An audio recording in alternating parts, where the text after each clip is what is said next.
Good afternoon and welcome to EUROMED Migration Talks. I'm your host, Marco Ricorda from the International Center for Migration Policy Development. And today, I have the pleasure to be accompanied by Aline Sara, co-founder and CEO of NaTakallam, a social enterprise that pairs Arabic-speaking displaced persons with learners all around the world. Aline, thank you for being with us today. Thank you for having me. Aline, you have a special relationship with language. Thanks to your enterprise, people are learning Arabic via the help of displaced people in a way that, it creates a great win-win situation for both migrants and hosting communities. In particular, what we'd like to hear your opinion about is over the past few years, we see how the migration narrative, especially in the Mediterranean, has been strongly polarized in a sort of dichotomy that puts on one side emotional reporting face to face with security and integration concerns, lately even health concerns. Now, in your experience, or even within the people you talked to thanks to NaTakallam, do you think that the COVID-19 pandemic has reinforced or exacerbated this polarization?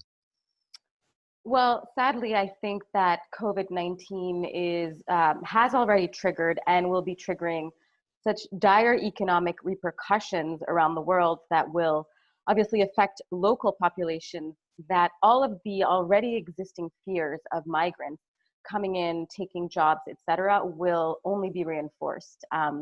So sadly, I do think that COVID-19 is not helping the situation for migration. And what about the narrative? What about the way migration is perceived, discussed both among the main public and within the media? Do you think that this is going to be even more polarized, or there are hopes, for instance, like the example that NaTakallam brings, to actually bring the debate back to the middle? How do you see this changing? I think the biggest challenge we face when it comes to narrative issues around refugees and migrants is preaching the choir. I think that Netakalam is a very interesting example.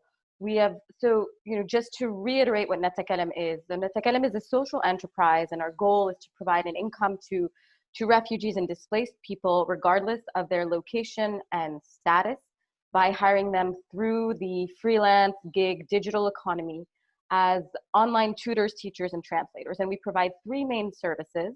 The first one, which was what NaTakallam was born with out of Lebanon, which is my country of origin, which is hiring Syrians who were teaching Arabic via Skype. But today, NaTakallam offers language classes in Arabic, Persian, French, and Spanish. So with refugees across the world from those, the countries that speak that language. We also provide curated virtual exchange and academic programs in schools across the world. A lot of this is actually in the US. And then we also provide translation services. So in aggregate, everything relates to the digital economy and language.